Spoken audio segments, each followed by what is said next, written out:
प्रार्थना से। ओ सहनावतु सहनौ भुनक्तु सह वीर्यं कर्वावहै तेजस्विनावधीतमस्तु मा विद्विषावहै। ओम शांति शांति शांति। वैदिक प्रज्ञा कक्षायां सर्वे महाभागानां एवं मातृशक्त्या हृदयेन स्वागतं करोमि। प्रथम भजन कह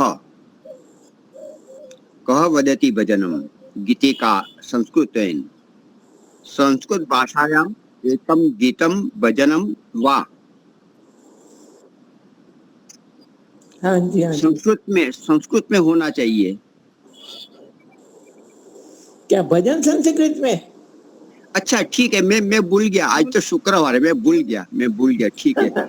जी जी सबको सादर नमस्ते। आप हिंदी में कीजिए।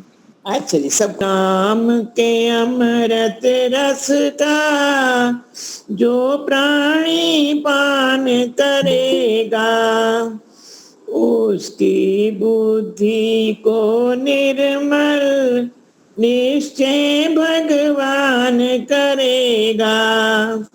प्रभु नाम के अमृत रस का जो प्राणी पान करेगा, जो सुबह शाम नित मन में भगवान का ध्यान लगाए, हृदय रूपी मंदिर का सब जमा मैल धुल जाए।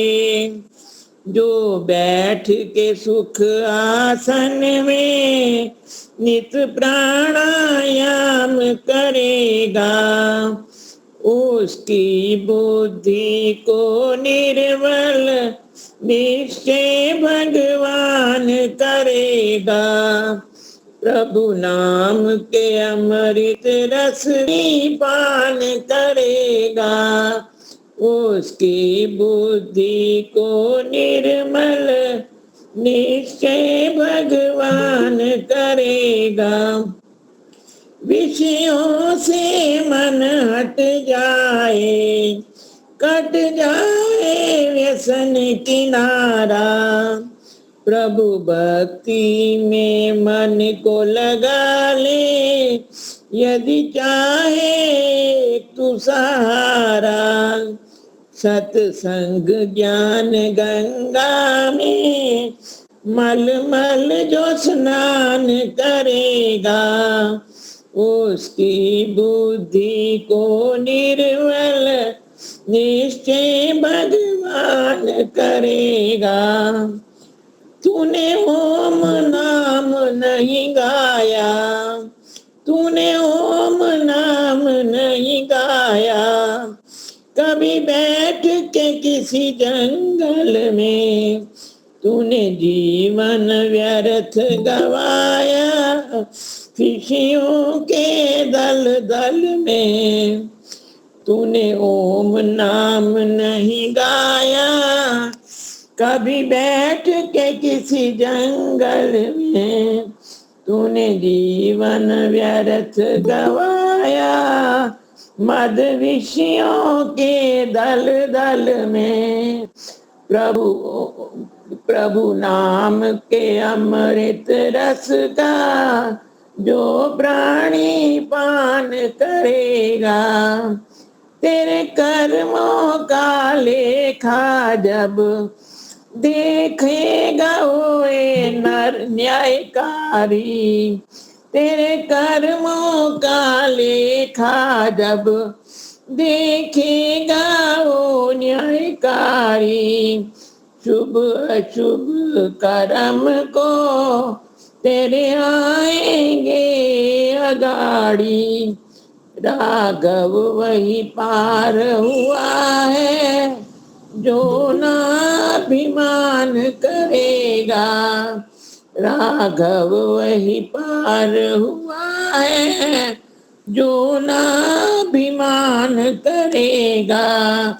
उसकी बुद्धि को निर्मल निश्चय भगवान करेगा। प्रभु नाम के अमृत रस का जो प्राणी पान करेगा। उसकी बुद्धि को निर्मल निश्चय भगवान करेगा। धन्यवाद जी समय देने के लिए। श्रावण मास के महीने का बोल रही हूँ। श्रावण का त्योहार है, कुदरत का उपहार है। चहुं ओर हरियाली छाई, आ रही अजब बहार है। श्रावण का त्योहार है, कुदरत का उपहार है। चहुं ओर हरियाली छाई, आई अजब बहार है। आ रही मस्त बहार है। रंग बिरंगे फूल मनोहर प्रभु ने कला दिखाई है। प्रभु ने कला दिखाई है। हरे भरे पेड़ों पर पत्ते धरती खूब सजाई है। धरती खूब सजाई है। वही प्रेम की धार है, खुशियों की बौछार है। सखी सहेली झूला झूले, गा रही मलिहार है। श्रावण का त्योहार है, कुदरत का उपहार है। चहुं ओर हरियाली छाई, आ रही अजब बहार है। सागर मोर पपीहा कोयल मीठे गाने सुनाती हैं। मीठे गान सुनाती हैं। कोयल काली मेघा नभ में सबका मन हर्षाते हैं। सबका मन हर्षाते हैं। मन में खुशी अपार है, करे परस्पर प्यार है। ठंडी ठंडी पावन चले और जल की पड़े भुआर है। श्रावण का त्योहार है, कुदरत का उपहार है। चौर हरियाली छाई, आ रही अजब बहार है। ये पावन त्योहार श्रावणी सबके मन को भाया है। सबके मन को भाया है। वेद श्रुति और सत्संग का घर घर नाद बजाया है। घर घर नाद बजाया है। ये ईश्वर का ज्ञान है, भक्ति रस का पान है। यज्ञादि शुभ श्रेष्ठ कर्म है, वेदों का ये ज्ञान है। श्रावण का त्योहार है, कुदरत का उपहार है। चहुं हरियाली छाई, आ रही मस्त बहार है। वेद का पढ़ना ओढ़ पढ़ाना मानव धर्म हमारा है। मानव धर्म हमारा है। वेद के पथ को सब कुछ लाया, ये कर्तव्य हमारा है। ये कर्तव्य हमारा है। शुद्ध पवित्र विचार है, ऋषि की जय जयकार है। ईश्वर की ये सच्ची वाणी, यही आधार है। श्रावण का त्योहार है, कुदरत का उपहार है। चहुं हरियाली छाई, आ रही अजब बहार है। आ रही मस्त बहार है। धन्यवाद जी समय देने के लिए। बहुत ही सुंदर भजन था कि श्रावणी का त्योहार है, चारों ओर हरियाली है, मन भी प्रसन्न रहता है, स्वस्थ रहे और वेदों का स्वाध्याय करे, व्रत धारण करे। बहुत ही बढ़िया था, पहली बार सुना, बहुत अच्छा लगा। अभी मैं अपने वक्ता श्रुति बहन जी को निमंत्रित करता हूँ, अपना वक्तव्य प्रस्तुत करें। श्रुति जी। हाँ जी, हाँ जी। इस वैदिक प्रज्ञा व्याख्यान माला में उपस्थित वंदनीय मातृशक्ति आर्य बंधुओं, आप सभी को सादर नमस्ते। इस कार्यक्रम की संचालिका आदरणीय दीपालिका जी और मुनि जी को मैं नमन करती हूँ, साधुवाद। आज माता जी ने बहुत सुंदर भजन हम सभी को सुनाया। सावन महीने बहुत ही सुंदर मधुर भजन, आनंद आ गया सुनकर। जो आजकल व्यवहार लोगों के हो गए हैं कि ऐसे उच्च श्रृंखल से गीत बनाए जा रहे हैं, गाँव में भी देख लीजिए और कई जगह, तो कितना बुरा प्रभाव हमारे जीवन पर पड़ रहा है उनका। परंतु वेदों को आधार मानकर हम इस प्रकार के कृत्य ना करके अच्छे आधार अपने जीवन के बनाएं और ऐसे भजनों का आनंद लें, तो हमारी मेधा बुद्धि बढ़े। उस प्रभु का धन्यवाद करें हम। उससे पहले संतोष माता जी ने बहुत सुंदर भजन सुनाया कि बुद्धि को निर्मल बनाएं। मुनि जी, मैं पढ़ रही थी अपनी प्राकृतिक चिकित्सा में कि बुद्धि निर्मल बने, उसके लिए हमारे को जीवन में प्रसन्न रहना बहुत आवश्यक है। आप आज किसी को आशीर्वाद देते हैं, फिर आपका पाँव छुए या कोई नमस्ते करता है, तो आप अवश्य कहते हैं खुश रहिए, प्रसन्न रहिए। आपके हृदय से निकले ये शब्द यदि सामने वाले व्यक्ति अपने जीवन में धारण कर ले, या ये समझिए कि वो सच में प्रसन्न रहने का अभ्यासी हो जाए, जीवन भर प्रसन्न रहे, मुस्कुराता रहे, तो बुद्धि तो उसकी निर्मल होगी। अपने आसपास के जो माहौल है उसको, आसपास के वातावरण को वो प्रसन्नता पूर्वक बना सकता है। तो इस पुस्तक में बड़ा ही मतलब अच्छा लगा मुझे ये पढ़ के प्रसन्नता के विषय में। यदि अपने जीवन को सुखी बनाना है, स्वस्थ बनाना है, तो प्रसन्न रहना बहुत आवश्यक है। हम वेदों की बात करते हैं क्योंकि ये वैदिक मंच है। हम लोग ईश्वर भक्ति की, वेद की बातें, स्वामी दयानंद जी की बात करते हैं। आज थोड़ा सा मैं इस विषय को बदल कर अपने ही किसी विषय को आप सभी के समक्ष रखना चाहती हूँ, प्रसन्नता के बारे में। ये गलत नहीं है कि हमारी प्रसन्नता और अप्रसन्नता हमारे ऊपर ही निर्भर करती है। जब हम ख्याल करते हैं कि हम प्रसन्न हैं तो हम जरूर प्रसन्न होते हैं, और जब हम ख्याल करते हैं कि हम अप्रसन्न हैं, खिन्न हैं, तो उस वक्त हम अप्रसन्न और खिन्न हमें होना ही पड़ता है। और ये सिद्धांत की बात है कि एक व्यक्ति जैसा अपने विषय में सोचता है वो वैसा ही हो जाएगा। प्रत्येक व्यक्ति को स्वयं अपने विचारों की उपज बना लेता है। वो जैसा भी बनना चाहे वो वैसा जरूर बन जाता है और बन सकता है। और ये बात बहुत ही दृढ़ता से कही जा सकती है कि संसार में विषाद का जो कारण है, हमारे जीवन में जो ये लड़ाई झगड़ा तनाव है, उसका कारण क्या है कि वस्तुओं में आसक्ति रखते हैं और तत्व संबंधी कमी ना पूरी होने पर हमारी अभिलाषाएं अधूरी रह जाती हैं। हम दैवी शक्ति की तलाश में रहते हैं, संसारिक झूठे जो आनंद हैं उसी की तलाश में रहते हैं। बस यहीं पर स्वर्गीय प्रसन्नता और सांसारिक आनंद दोनों को एक ही वस्तु समझने लगते हैं। हम भूल कर बैठते हैं बहुत ही भारी कि असल में प्रसन्नता क्या है और संसारिक आनंद क्या है। और हम कहते हैं ना कि हम मधु के भक्ष्य भंडार को भूल जाते हैं और एक साधारण से पुष्प में जो आज खिला है और कल मुरझा जाता है, इस प्रकार से हम ठगे जाते हैं जीवन में। परिणाम स्वरूप क्या होता है? चिंता और अप्रसन्नता के सिवा आपको कुछ हाथ नहीं लगता। कहते हैं यदि मनुष्य को संसार में जन्म लिया, सदा प्रसन्न रहना है, खुश रहना है, तो उसे संसार की किसी भी वस्तु से दिल ना लगाए, केवल काम भर के लिए उस वस्तु को उपयोग में लाए। यही अनासक्ति योग हमें सिखाता है। हर चीज से हम मोह कर बैठते हैं, वो चीज ना मिलने पर अप्रसन्न हो जाते हैं। अपने आप को संसार की वस्तुओं से अलग रहकर मस्त रहना सीखिए।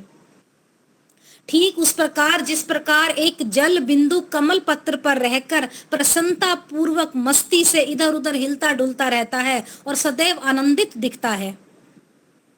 जीवन सरिता का बहना कभी रुकने से नहीं है, और अगर हम उसके किनारे पर खड़े होकर केवल देखते रहें, उसमें उठती तरंगों को केवल देखें, उसमें से थोड़ा सा जल लेकर हम केवल अपनी प्यास बुझा सकते हैं, परंतु उसके अंदर कूद जाने पर अपनी जान देने को कोई बुद्धिमानी नहीं कहेगा। शायद इसी बात को लेकर महान विचारक लॉर्ड कैडबरी का नाम लिखा था एक विचारक का। उन्होंने कहा जहाँ बुद्धि है वहीं प्रसन्नता है। तो भजन में भी अभी हमने सुना कि परमपिता परमात्मा हमारी बुद्धि को निर्मल कर, और जहाँ बुद्धि अच्छी होगी वहां प्रसन्नता अपने आप आएगी। वास्तव में प्रसन्नता वो अपूर्व शक्ति है जो हतोत्साहित होने पर हमें धैर्य प्रदान करती है। यदि जीवन में हमें कोई टेंशन तनाव ऐसा आ जाए, हम लोग धीरज हार के बैठ जाएं, तो प्रसन्नता हमें धैर्य बंधाती है। दरिद्रता जो आ जाती है धन बन जाती है हमारी प्रसन्नता। असहाय अवस्था में हमारी मैत्री बनकर सच्ची सहानुभूति दिलाती है प्रसन्नता। तो क्यों ना आप प्रयास करें जीवन में प्रसन्न रहने का। और अगर आप कहेंगे जी प्रसन्नता प्राप्ति के साधन क्या हैं? खिलखिलाकर हंसना पहला साधन तो ये है। अंग्रेजी में डॉक्टर कहा करते हैं कि रोज एक सेब खाओ, डॉक्टर को अपने पास फटकने ना दो। इंग्लैंड के एक दूसरे प्रसिद्ध लेखक ने बताया कि एक संशोधन में उसने बताया कि एक बार रोज खिलखिलाकर हंसो और बीमारी को पास आने ही ना दो। एक बार आप से खिलखिलाकर हंस जाएंगे तो बीमारी आपके पास नहीं आएगी। इस डॉक्टर का क्या कहना है कि बालक को फुर्तीला बनाना है, निरोगी बनाना है, उसको हंसते रहना अवश्य चाहिए। हर समय बच्चा हंसता खिलखिलाता रहे, घर का आपस का जो है वातावरण प्रसन्न पूर्वक रहे और उसका जीवन भी निरोगी रहे। आप यदि देखेंगे कि बालक को शिक्षा देने वाला शिक्षक यदि उसके साथ बहुत ही खिन्न रहता है या रूखे मिजाज वाला अगर कोई अध्यापक है, तो वो बालक हमेशा दब्बू अवस्था में ही अवश्य होगा। हंसने से के विषय में एक बहुत ही प्रसिद्ध बात हम कहते हैं कि खूब हंसो और मोटे हो जाओ। अर्थात हंसने से आदमी मोटा हो जाता है, हष्ट पुष्ट हो जाता है। मतलब कहने का ये बड़ा ही सुंदर सा उदाहरण उन्होंने दिया कि खिलखिलाकर हंसना चाहिए। और ऐसा भी देखा जाता है कि मोटे आदमी अधिकतर हंसमुख होते हैं। इस कथन में मैं कहूंगी अतोक्ति नहीं होगी। ये बात बिल्कुल ध्रुव सत्य है कि खिलखिलाकर हंसने से हमारी भूख भी दुगनी हो जाती है। और जो लोग हंसमुख होते हैं उनको कब्ज की शिकायत भी बहुत कम रहती है। वो जो व्यक्ति ज्यादा खूब खाते हैं उनको पच भी जाता है। कारण क्या है इस बात का कि हंसने से पेट की मांसपेशियां जागृत हो जाती हैं। हम लोग कर्मशील बन जाते हैं अगर हमारी मांसपेशियां एक्टिव हो जाएं, जिससे हमारा पाचक रस जो है अधिक मात्रा में उत्पन्न होता है। फलता शरीर में खून की कमी जो है, खून का दौरा है वो तेजी से बढ़ता है और खून की कमी नहीं होती और हमें स्वस्थ प्रदान करने में सहायता मिलती है। कहने को ये सरल सा विषय है, परंतु इसको हम लोग प्राकृतिक तौर पर देखें तो हंसना हमारे लिए, प्रसन्न रहना हमारे लिए बहुत ही आवश्यक है। ये साधन है खिलखिलाकर हंसना, प्रसन्नता का पहला साधन है। और हंसना एक प्रकार से व्यायाम भी है। इस क्रिया को करने से जो हमारे गर्दन है, छाती है, उदर के जो स्नायु जो हमारे वो हैं, एक साथ उनको भाग लेना पड़ता है। मतलब सभी मिलकर कार्य करते हैं, जिससे वो सुदृढ़ बन जाते हैं, बलशाली बन जाते हैं, क्रियाशील बन जाते हैं। मस्तिष्क के ज्ञान तंतुओं तथा मुंह और उदर की बात करें, उनकी मांसपेशियां, उनकी नसें जो है, नाड़ियों को हंसाना बहुत अच्छी कसरत है। आप देखते हैं योग में अंत में सभी हंसाने का एक बहुत सुंदर व्यायाम किया जाता है, जिससे एक आपका अंदर की सब नस नाड़ियां खिल जाती हैं। आसपास सभी खड़े लोग भी हंसने लग जाते हैं। और जिनको हंसने की आदत होती है उनको फेफड़े के रोग भी बहुत कम होते हैं, क्योंकि हंसने से फेफड़े में हर वक्त ताज़ी सांस, ताज़ी हवा जाती है, जो हमारे स्वास्थ्य के लिए बहुत उत्तम है। हम लोग ईश्वर भक्ति तब कर पाएंगे जब हम स्वस्थ होंगे। हम लोग सत्संग भजन आदि तब कर पाएंगे जब हमारा मन प्रसन्न होगा, क्योंकि दुखी मन से कोई आकर ना भजन संध्या कर सकता है, ना ईश्वर प्राप्ति का प्रयास कर सकता है। अतएव हमारे को हर समय प्रसन्न रहने की आदत डालनी चाहिए। हंसना कितने ही रोगों की रामबाण औषधि कहलाता है। क्षय रोग, जो हमारे बहुत बड़े जीवन में क्षय रोग आ जाते हैं, उनको भी हंसकर हम लोग टालने का प्रयास कर सकते हैं। जादू का काम कर सकता है हंसाना। पुराने कब्ज के मरीज हंसने से अच्छे अच्छे होते देखे गए हैं। पेरिस के एक डॉक्टर थे, उन्होंने अपने मरीजों को हंसने के आश्चर्यजनक तरीके उसने अपनाए। उसने प्रत्येक रविवार को अपने रोगियों को आंख पर पट्टी बिठाकर बांधकर बैठा दिया। फिर उसने ग्रामोफोन लगाया, उसमें रिकॉर्ड कर रखी थी, हास्य रस उसने रिकॉर्ड कर रखा था, जिसको सुनकर सभी रोगी एक साथ हंसना आरंभ कर देते थे। और उस समय क्या था, पूरा का पूरा हॉल जो है हंसी से गुनगुनाहा जाता है और कह कहों से गूंज जाता है हॉल। डॉक्टर भी यही कहते हैं, हंसना और दूसरों को हंसाना सभी मरीजों के लिए, सभी व्यक्तियों के लिए स्वास्थ्य के सुधार का बहुत बड़ा साधन है। कुछ दिन पहले उसमें पत्र आया था कि एक व्यक्ति ज्वर से पीड़ित था, बहुत उसको तेज बुखार था। डॉक्टर ने उसे पीने के लिए दवा दी। अब उस व्यक्ति दवा लेके घर गया, मरीज जो था उसने दवा थोड़ी सी पी। उस व्यक्ति के पास, उसके पास पालतू बंदर भी था। उस बंदर ने उस दवा को उठाया और वो बंदर भी पी गया, देखा देखी। अब बंदर को दवा लगी बहुत कड़वी। अब कड़वी दवा को गुस्सा कैसे निकाले, बोल तो नहीं सकता वो बंदर, परंतु उसने ऐसी अजीबोगरीब हरकतें करनी शुरू कर दी, अपने मालिक को घुसड़ना शुरू, मतलब जैसे छपटना शुरू कर दिया। उसकी इस तरह तरह की हरकतों को देखकर जो है मालिक बहुत देर तक हंसता रहा, आधा घंटे तक हंसता रहा। और जब डॉक्टर ने 2 घंटे बाद आकर देखा तो उस रोगी का, मरीज का ज्वर उतर चुका था और वो उसी क्षण बिल्कुल अच्छा महसूस कर रहा था। एक बार गांधी जी लंदन गए, वहां गरीबों की बस्ती थी, बच्चे वहां बहुत थे, वहां लंदन में ठहरे। तो पड़ोस के बच्चों ने गांधी जी के पास आए और उन्होंने बोला कि गांधी जी हमारे लिए कोई महात्मा जी कोई संदेश दीजिए। तो महात्मा गांधी जी ने संदेश क्या दिया कि सुबह उठते ही तुम सब जोर से 2-3 मिनट तक हंसा करो। तो बच्चों ने महात्मा गांधी जी की इस बात का अक्षरश पालन किया।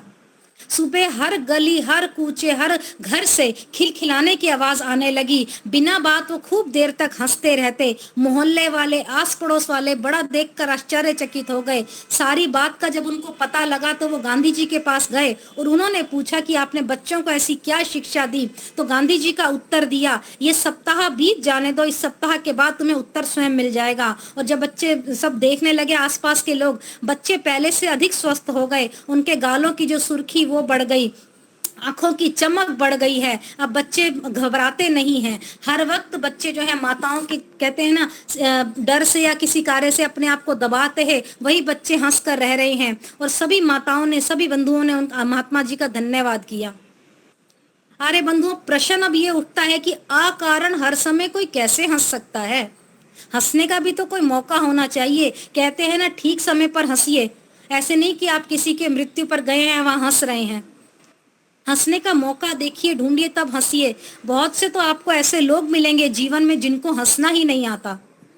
ऐसे लोगों को हंसाने की कला सिखानी चाहिए, प्रयोग करना चाहिए। जब आप घर में अकेले बैठे हों तो हास्यों वाली जो पुस्तक है, या तो वो पढ़िए, या कोई मनोरंजन की कोई ऐसी घटना देखिए जिसे आप कार्टून टीवी चैनल कह सकते हैं, या कोई ऐसी कोई चीज देखिए, या दर्पण के सामने बैठकर अपने आप से बात करके हंसिए, या छोटे बच्चों की तुतलाई भाषा को सुनकर खूब हंसिए। आपको हंसने का बहुत सारा मसाला मिल जाएगा जीवन में। प्रत्येक व्यक्ति को कम से कम रोज एक बार खिलखिलाकर जरूर हंसना चाहिए।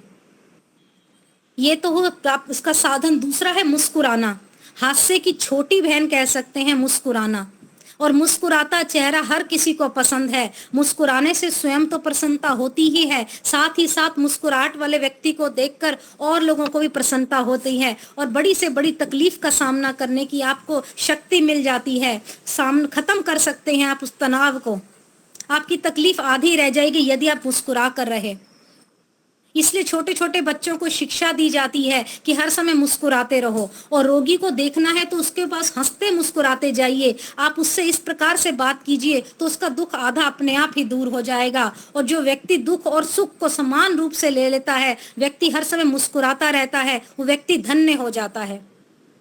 रस्किन लेखक थे, उन्होंने एक जगह पर बड़ा ही सुंदर लिखा, मृदुल स्वभाव आपका, ओष्ठों पर मतलब होठों पर हल्की मुस्कुरान, कुछ स्नेह भरे शब्द आपको इतना सुख दे सकते हैं कि आप लाखों रुपए खरीद कर भी वो सुख प्राप्त नहीं कर सकते। आपका इसमें कुछ खर्च नहीं होगा, आप अपने साथ दूसरों के जीवन में भी आनंद दे सकते हैं। ऐसा सौदा बहुत दुर्लभ है, इसलिए सदैव हंसते रहिए या मुस्कुराते रहिए। तीसरा साधन है गुनगुनाते रहिए। प्रसन्नता का तीसरा प्राप्ति का साधन है गुनगुनाना। सीटी बजाते हुए, गीत गाते हुए, धीरे स्वर में आप गुनगुनाते रहिए। कई बार दोहराइए उसको, आपके हृदय को काफी शांति मिलेगी। और उसके बाद है गाना गाइए। चौथा आपका प्राप्ति का साधन है।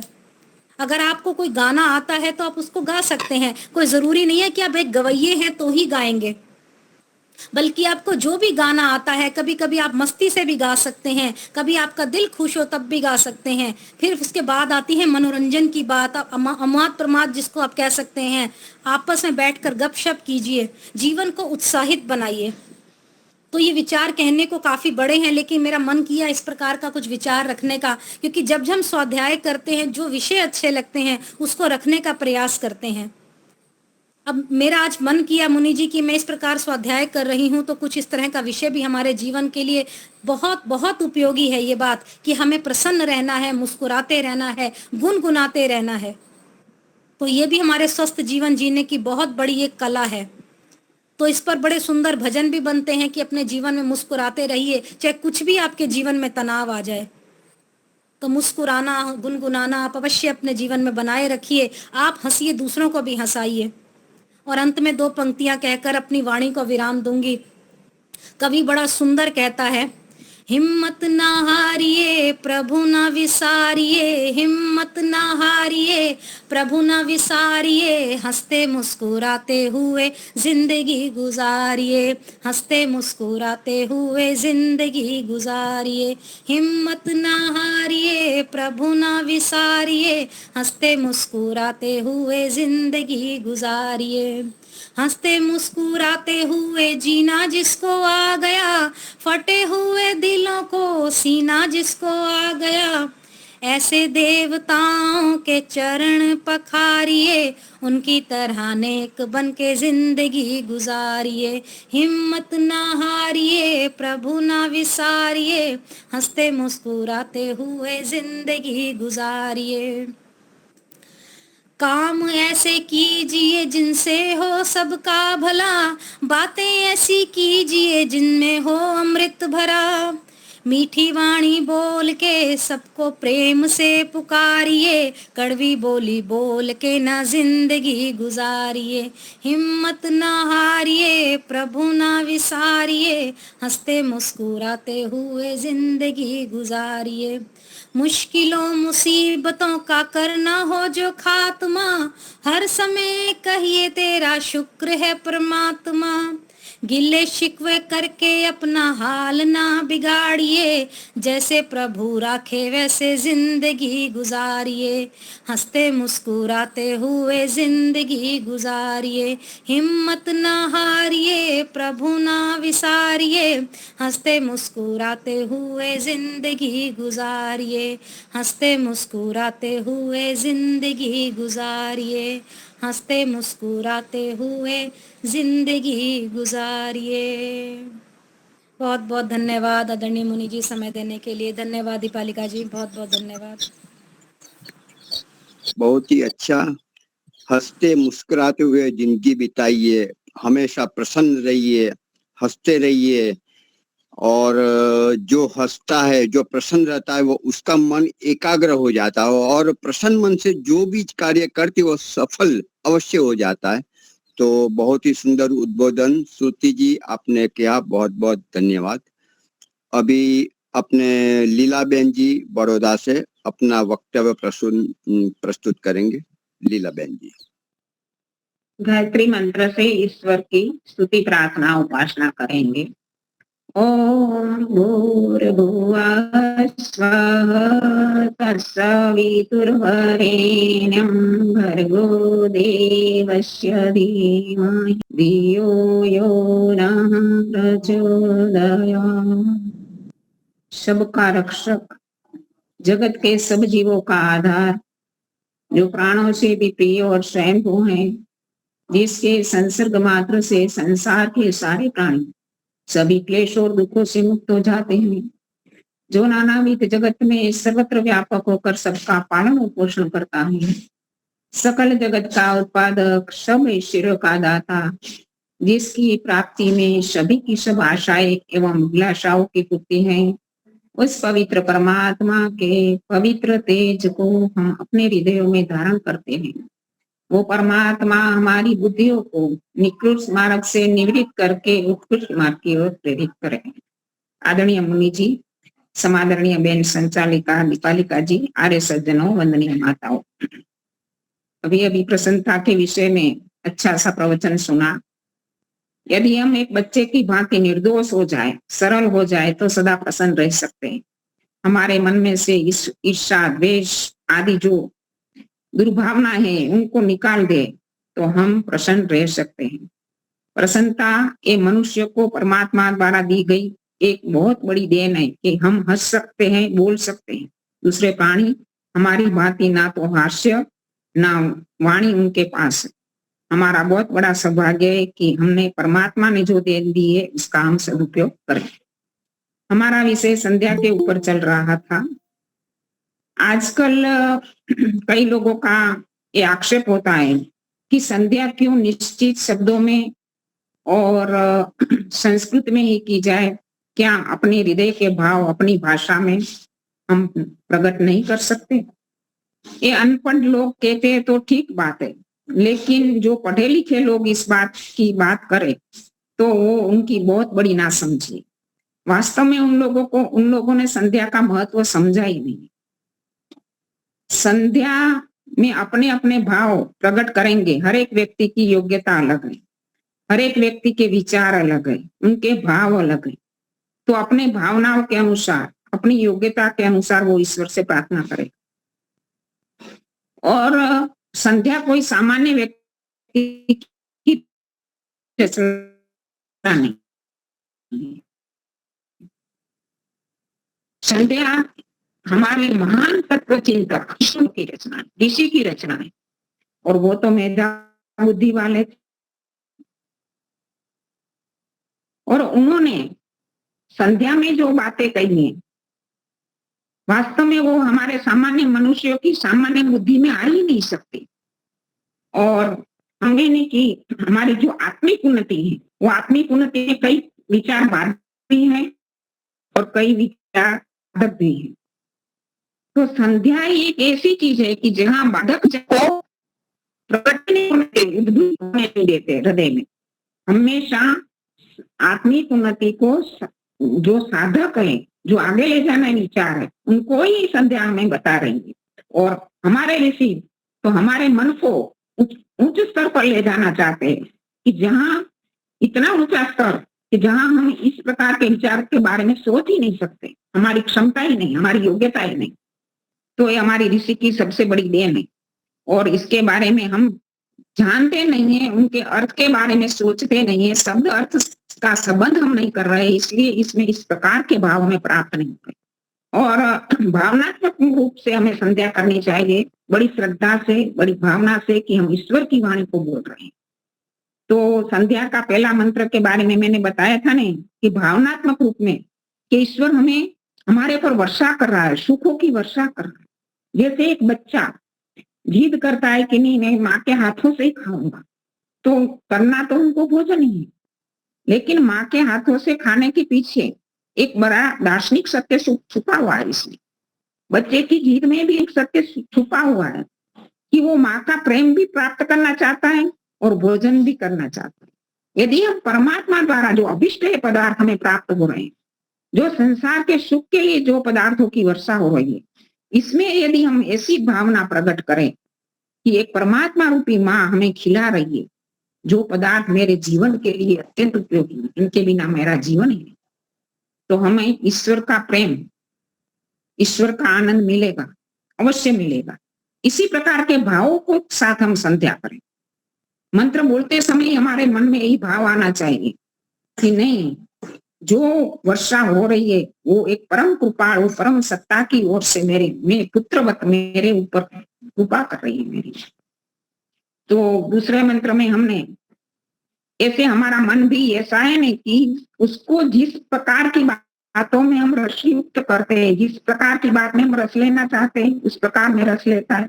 यदि हम स्वाध्याय में रस लेंगे तो स्वाध्याय में रस आएगा। यदि हम ऐसे ही किसी के साथ बातचीत करने में, गप्पा मारने में रस लेंगे तो उसमें रस आएगा। यदि हम बाहर के बातों में, लोगों को मिलने में, जाने में, आने में रस लेंगे तो उसमें रस आएगा। हमारा मन एक ऐसी चीज है परमात्मा ने दी है कि उनको हम जिस बात से रस युक्त करते हैं इसमें रस आता है। और हमारा मन एक ऐसी चीज है कि जो पहले नजदीक की वस्तुओं को देखता है, बाद में दूर की वस्तुओं को देखता है। पहले प्रत्यक्ष को देखता है, बाद में परोक्ष को देखता है। पहले ज्ञात को पहचानता है, बाद में अज्ञात के पास जाता है। तो सबसे नजदीक तो हमारा शरीर था, तो शरीर की ऊपर शरीर हमारा इतना नजदीक है कि एक बच्चा भी देख सकता है कि मेरी आंख है, मेरा हाथ है, मेरा पांव। तो इन शरीर के द्वारा, शरीर की इंद्रियों के द्वारा हम परमात्मा की कृपा और सत्ता का एहसास करें। इसके बाद में मार्जन मंत्र में हमने देखा कि परमात्मा के एक एक गुण को लेकर गुण का भी चिंतन कर रहे और हमारी उन गुणों को हमारे जीवन में लाकर हमारी इंद्रियों के शुद्धिकरण की प्रक्रिया कर रहे हैं। अभी इसके बाद प्राणायाम मंत्र, ईश्वर का जाप, इसके बाद आया अगमर्षण मंत्र। अगमर्षण मंत्र के मैंने बात टाइटल के बारे में बताया था कि एक ऋषि का नाम है और नामकरण मंत्रों का इसी प्रकार से अलग अलग रीति से किया गया है। कई मंत्रों का नामकरण, इसके पहले शब्द हिरण्य गर्भ सुक्त का नामकरण हिरण्य गर्भ शब्द पहले आया, उसके नाम से किया गया है। नासदीय सुक्त का नामकरण नासद शब्द पहले आया, उसके माध्यम से उसके द्वारा किया गया।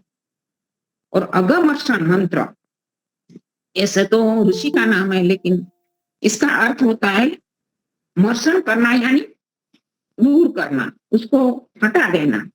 किसको? पापों को, पापों का मर्षण करना। तो पापों का मर्षण हम किस प्रकार कर पाएंगे? पहले हमने अपनी शरीर के नजदीक, सबसे नजदीक हमारा शरीर था, शरीर के बारे में देखा। अब हम अपने शरीर से बाहर निकलकर ब्रह्मांड के बारे में देखते हैं, क्योंकि हमारा शरीर तो इस ब्रह्मांड का एक छोटा सा अंश है, एक अवयव है। अवयव ही ऊपर डिपेंड रहता है, आश्रित रहता है। हमारा शरीर ब्रह्मांड ऊपर आश्रित है। हमारा प्राण के लिए वायु चाहिए, हमारी आंख के लिए सूर्य चाहिए, हमारे कान को शब्द सुनना है तो आकाश चाहिए। हमारा शरीर ब्रह्मांड ऊपर डिपेंड है। एक छोटी सी इकाई से लेकर हम एक बड़ी सी विशाल इकाई की ओर अपना ध्यान केंद्रित करने जा रहे हैं। यदि हम अपने शरीर तक ही सीमित रहेंगे तो हमारा उपास्य देव जो ईश्वर है, उनकी छोटी सी शक्ति का ही हमें एहसास होगा, लेकिन उसकी महान शक्ति, उनकी महान विशालता को हम देखने के लिए ब्रह्मांड को देखना पड़ेगा। तो ऐसे भी हम समाज में रहते हैं, तो हमारी आंख, मेरी आंख तो मेरी ही है, कुत्ते की आंख कुत्ते की है, आपकी आंख आपकी है।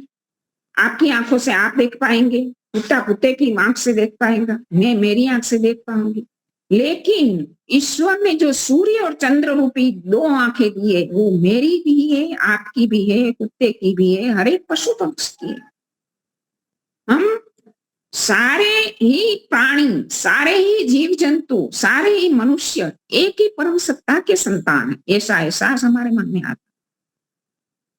और दूसरों को, मेरे शरीर में जो पीड़ा हो रही है, मेरे शरीर में जो दर्द हो रहा है, मेरा शरीर जिससे सुख प्राप्त कर रहा है, इतना ही सुख दूसरों को होगा, दूसरों को ऐसी पीड़ा होगी, एहसास भी हमें इसके माध्यम से होता है। और ब्रह्मांड तो ईश्वर की महान रचना है। कहते हैं कि हमारी पृथ्वी तो इस ब्रह्मांड का एक छोटा सा अंश है। हमारी पृथ्वी से 13 लाख गुना बड़ा सूर्य है, और हमारा सूर्य से भी कई बड़े बड़े सूर्य है ब्रह्मांड में। और हमारे सौर्य मंडल में मंगल है, बुध है, गुरु है, शुक्र, शनि आदि सारे उपग्रह है, और एक सौर्य मंडल बनता है। ऐसे तो अनेकों सौर्य मंडल इस ब्रह्मांड में है। अनेकों सौर्य मंडल मिलकर एक आकाश गंगा, और अनेकों अब्जों खरबों गैलेक्सियों मिलकर इस ब्रह्मांड में दिखाई। आज का वैज्ञानिक जो अद्यतन जो साधन दूर देखने के उन्होंने प्राप्त किए इनके माध्यम से, वो तो नेति नेति कहते रहते हैं कि नहीं नहीं इससे भी आगे, इससे भी आगे, कुछ वो पूरा ढूंढ नहीं पाता। ऐसे ये मंत्र सृष्टि उत्पत्ति के विषय में हमें दर्शन कराते हैं। ऐसे सृष्टि विज्ञान जो हमें केवल मात्र हमारे धर्म ग्रंथ वेदों से हमें प्राप्त होता है। दूसरे धर्म ग्रंथ जो ईश्वरीय ज्ञान कहलाने की दावा करते हैं, लेकिन उनके धर्म ग्रंथों में सृष्टि विज्ञान की कोई विद्या नहीं, क्योंकि उनके जो धर्म ग्रंथ के रचयिता है, जिनको वो ईश्वर मान रहे हैं, वास्तव में उन्होंने सृष्टि विज्ञान के बारे में पता ही नहीं, तो उनके धर्म ग्रंथ में वो उल्लेख कैसे होगा? हमारा वेद परमपिता परमात्मा का शब्द रूपी काव्य है, थियरी है और प्रैक्टिकल है सृष्टि है। सृष्टि में जो होगा वही वेद में होगा, और सृष्टि रचना का विज्ञान वेद से हमें मालूम होता है।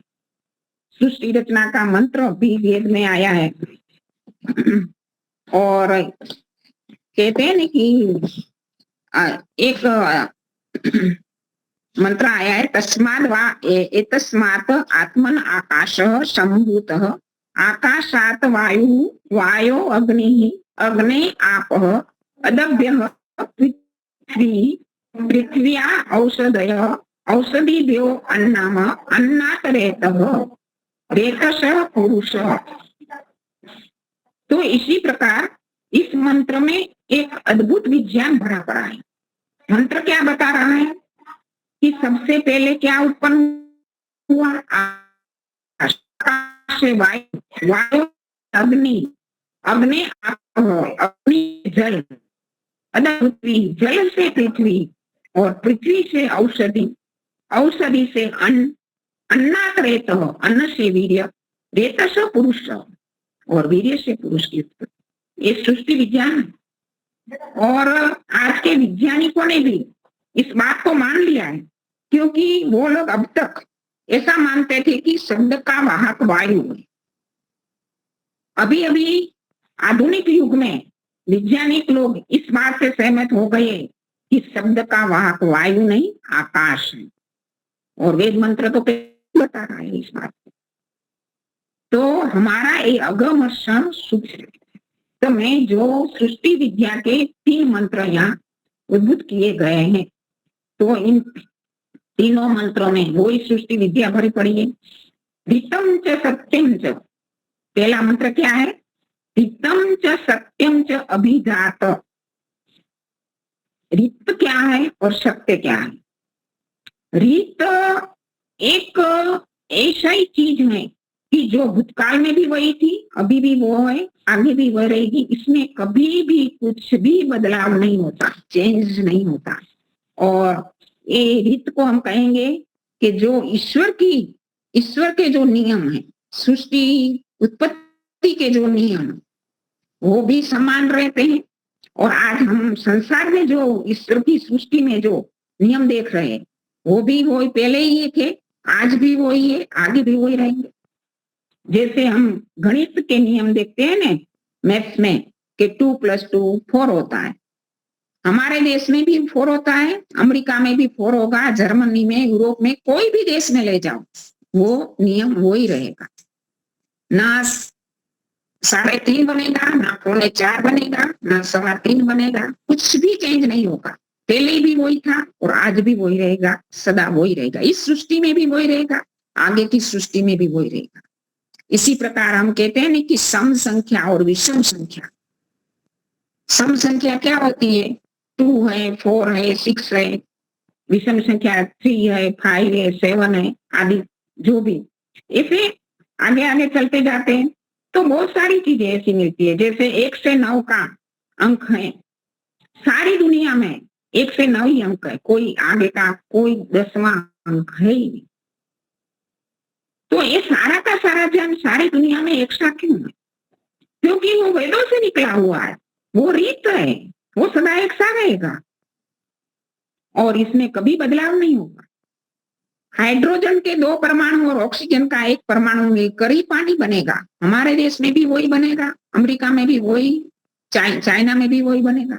इस सृष्टि में भी वही नियम, आगे की सृष्टि में भी वही नियम है। गुरुत्वाकर्षण का नियम जो गैलीलियो ने शोधा, न्यूटन ने शोधा, तो क्या है कि पृथ्वी में आकर्षण बल है, इसके कारण कोई भी वस्तु ऊपर नहीं जाती, नीचे आती।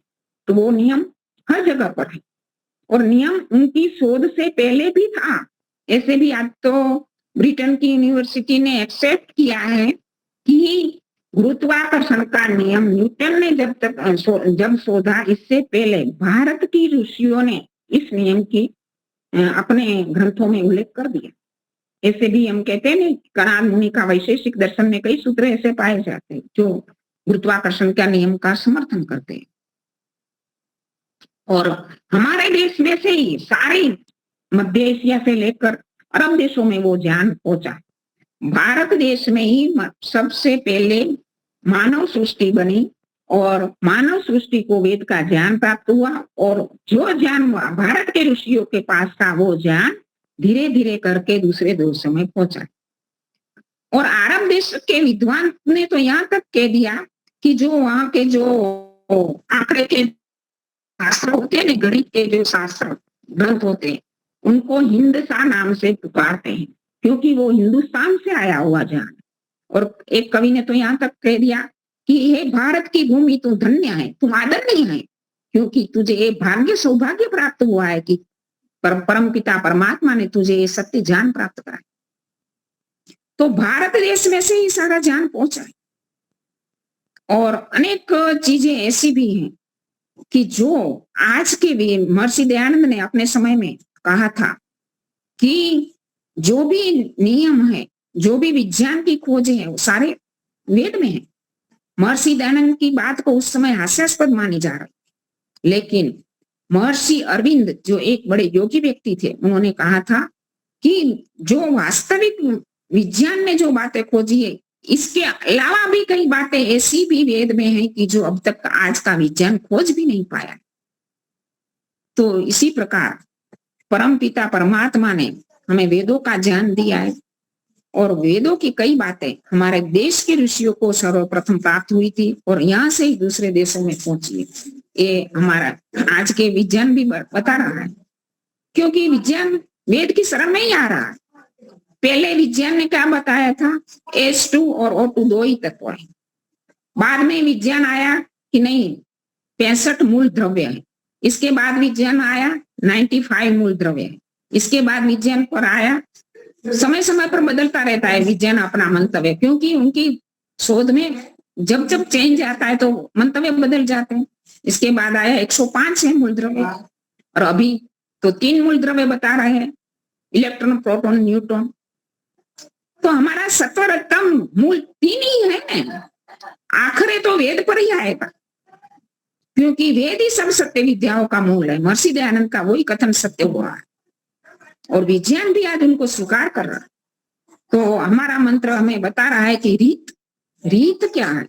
रीत वो ऐसे नियम है जिसको कभी भी बदला नहीं जा सकता, और सृष्टि उत्पत्ति के जो भी नियम ईश्वर के ज्ञान में वो इसको कहेंगे रीत। और सत्य क्या है? सत्य इस नियम के आधार पर ईश्वर जो क्रिया के माध्यम से जो पदार्थ उत्पन्न करता है उसका नाम है सत्य। जैसे हमें रोटी बनानी है तो पहले आटा लेना पड़ेगा, इसमें पानी मिलाना पड़ेगा, उसको गूंदना पड़ेगा, उसको बेलना पड़ेगा, उसको सेकना पड़ेगा, उसको चुपड़ना पड़ेगा, इन सारी प्रक्रिया करनी पड़ेगी, वो नियम है। इसी प्रकार सृष्टि उत्पत्ति के भी जो नियम के द्वारा, जो कारण भी एक पदार्थ है और उत्पन्न हुआ कार्य भी एक पदार्थ है, इसके बीच में जो क्रिया हुई वो कौन करता है? ईश्वर करता है, और उसका नाम है तपस। तपस और अभित दो शब्द आए ने पहले मंत्र में कि वितम च सत्यम च अभिजात तपस्ो अजायत। अभित का नाम है ज्ञान और तपस का नाम है क्रिया। कोई चीज बनाने की 2 वस्तु, एक ज्ञान और दूसरी क्रिया। यदि घड़ी बनानी है, कंप्यूटर बनाना है, मोबाइल बनाना है, तो उसका ज्ञान उसके बनाने वाले के पास होना चाहिए। और उनके पास यदि घड़ी बनाने वाले के पास यदि उसका ज्ञान है और वो क्रिया नहीं करेगा तो घड़ी नहीं बनेगी। रोटी बनाने वाले के पास उसका ज्ञान है लेकिन वो क्रिया करनी पड़ेगी। क्रिया करता है ईश्वर। सृष्टि बनाने का ज्ञान ईश्वर के पास है, वो इसके नियम है, और ईश्वर इस क्रिया को करके जो पदार्थ उत्पन्न हुआ उसका नाम है सत्य। जो सृष्टि उत्पन्न हुई, सारी सृष्टि के पदार्थ जड़ है। जो हम तो क्रम तो जानते ही, महत्व तो उत्पन्न हुआ, इसके बाद में अहंकार, 5 ज्ञानेंद्रिय, 5 का, ये सारी प्रक्रियाएं होने के बाद जो पदार्थ बने वो, ऐसे सारी सृष्टि जड़ है। हमारा शरीर भी जड़ है, इसमें परिवर्तन होना स्वाभाविक है, क्योंकि मकान भी पुरानी होगी, हमारा शरीर भी पुराना होगा।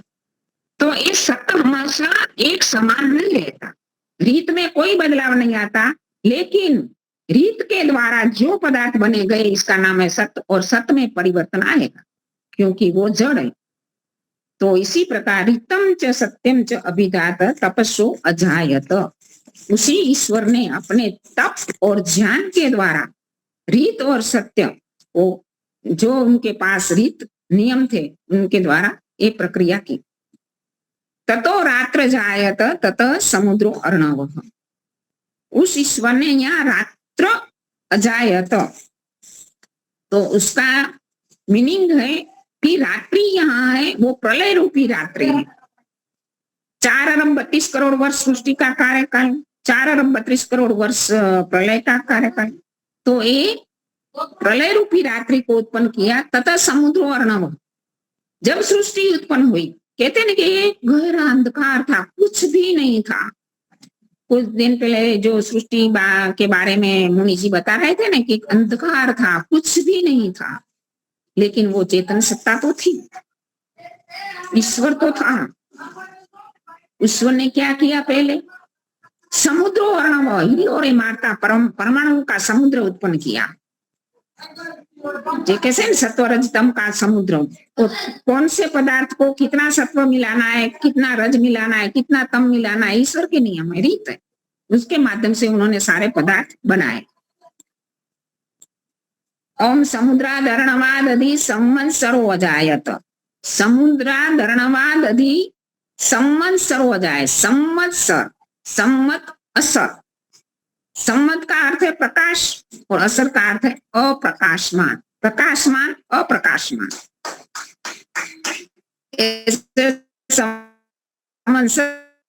सूर्य को कहते हैं, सूर्य को भी कहते हैं क्योंकि सूर्य में भी प्रकाश है और अप्रकाशमान भाग भी सूर्य में है।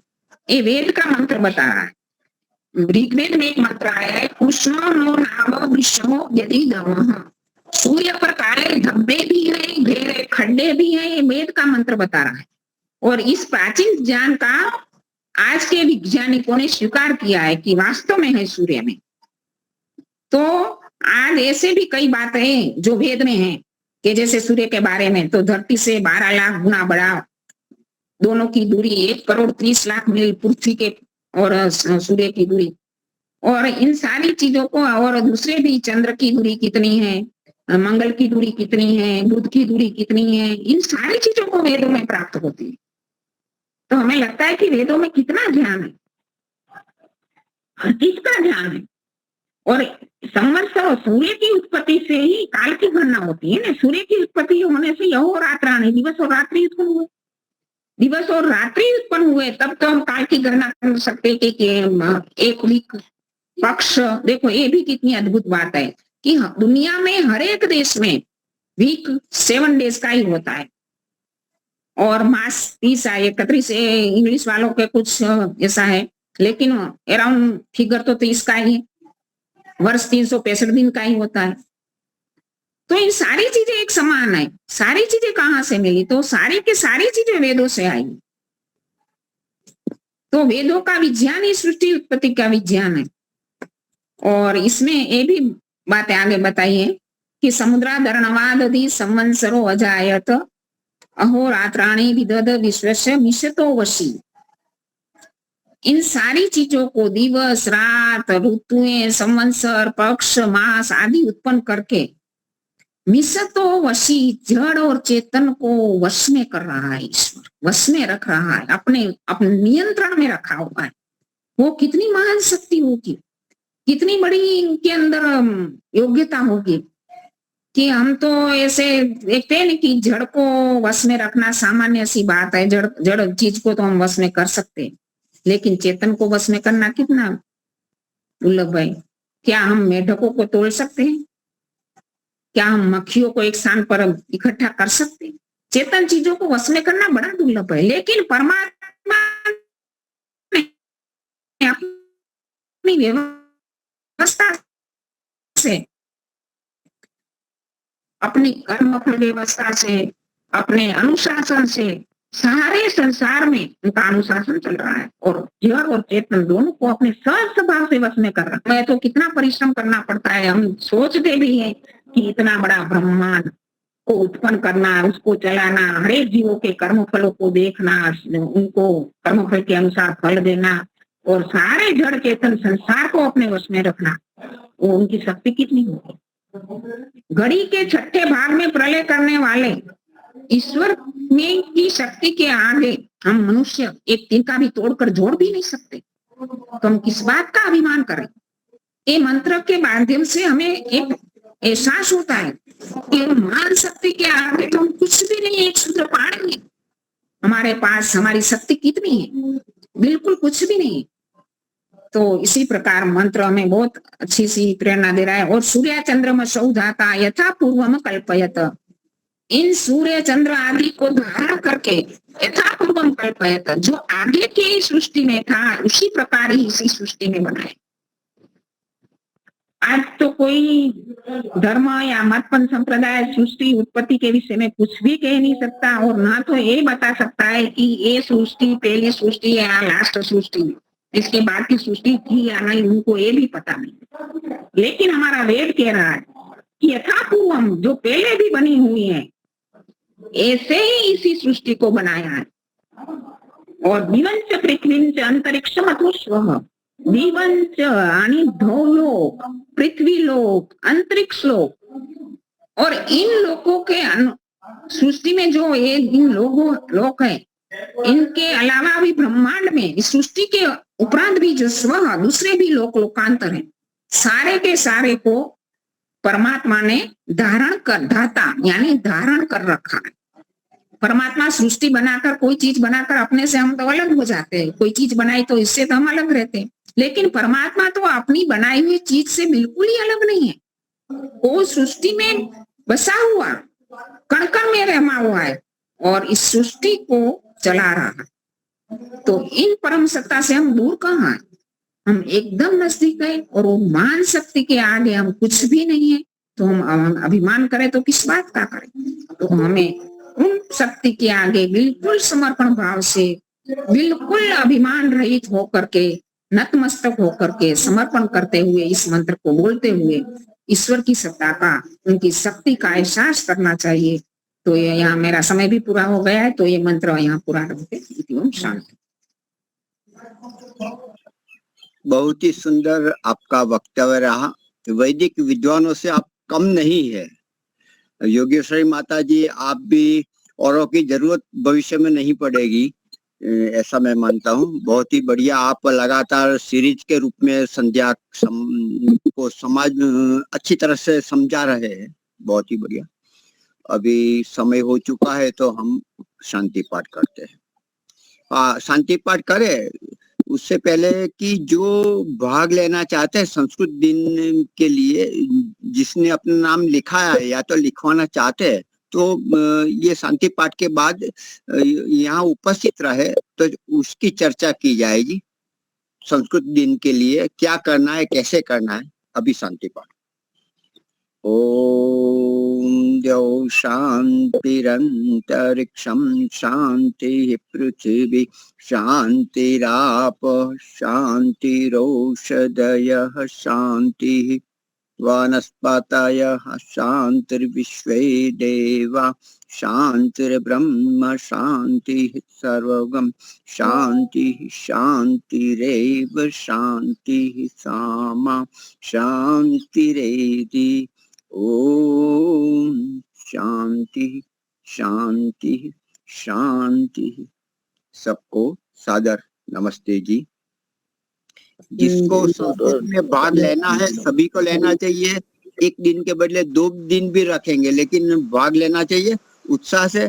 कुछ नहीं तो पढ़ के भी हम बोल देंगे, ऐसा भी प्रयास कर सकते हैं, लेकिन करना है।